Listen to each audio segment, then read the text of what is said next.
Jésus dit à ses disciples : « Il est inévitable qu'il y ait des pièges, mais malheur à celui qui en est responsable. Il vaudrait mieux pour lui qu'on attache à son cou une meule de moulin et qu'on le jette à la mer, plutôt qu'il ne fasse trébucher un seul de ses petits. Faites bien attention à vous-même. Si ton frère a péché contre toi, reprends-le et, s'il reconnaît ses torts, pardonne-lui. S'il a péché contre toi 7 fois dans une journée, et que 7 fois dans la journée il revienne vers toi et dise « J'ai eu tort », tu lui pardonneras.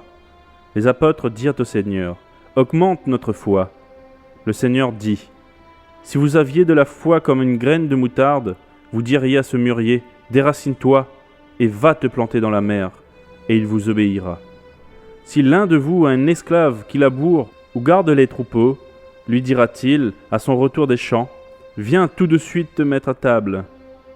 Ne lui dira-t-il pas au contraire : Prépare-moi à souper, ajuste ta tenue pour me servir, jusqu'à ce que j'aie mangé et bu. Après cela, toi tu mangeras et tu boiras. A-t-il de la reconnaissance envers cet esclave parce qu'il a fait ce qui lui a été ordonné ? Je ne pense pas. Vous de même, quand vous avez fait tout ce qui vous a été ordonné, dites : Nous sommes des serviteurs inutiles, nous avons fait ce que nous devions faire. La venue du royaume de Dieu. Alors qu'il se rendait à Jérusalem, Jésus passa entre la Samarie et la Galilée. Comme il entrait dans un village, 10 lépreux vinrent à sa rencontre. Ils se tinrent à distance et se mirent à lui dire : Jésus, Maître, aie pitié de nous. Lorsqu'il les vit, Jésus leur dit : Allez vous montrer aux prêtres. Pendant qu'ils y allaient, ils furent guéris. L'un d'eux se voyait guéri, revint sur ses pas en rendant gloire à Dieu à haute voix. Il tomba le visage contre terre aux pieds de Jésus et le remercia. C'était un Samaritain. Jésus prit la parole et dit : Les 10 n'ont-ils pas été guéris ? Et les 9 autres, où sont-ils ? Ne s'est-il trouvé que cet étranger pour revenir et rendre gloire à Dieu ? Puis il lui dit : Lève-toi, vas-y, ta foi t'a sauvé.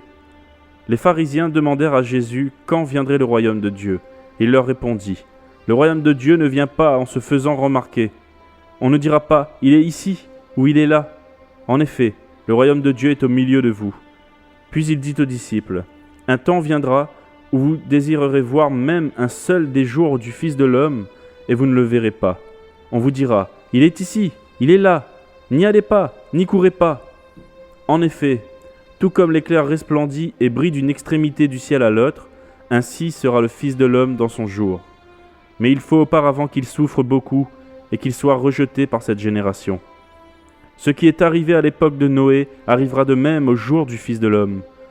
Les hommes mangeaient, buvaient, se mariaient et mariaient leurs enfants, jusqu'au jour où Noé est entré dans l'arche. Puis le déluge est venu et les a tous fait mourir. Ce sera comme à l'époque de Lot. Les hommes mangeaient, buvaient, achetaient, vendaient, plantaient, construisaient. Mais le jour où Lot est sorti de Sodome, une pluie de feu et de soufre est tombée du ciel et les a tous fait mourir. Il en ira de même le jour où le Fils de l'homme apparaîtra. Ce jour-là, que celui qui sera sur le toit et qui aura ses affaires dans la maison ne descende pas pour les prendre, et que celui qui sera dans les champs ne retourne pas non plus en arrière. Souvenez-vous de la femme de Lot.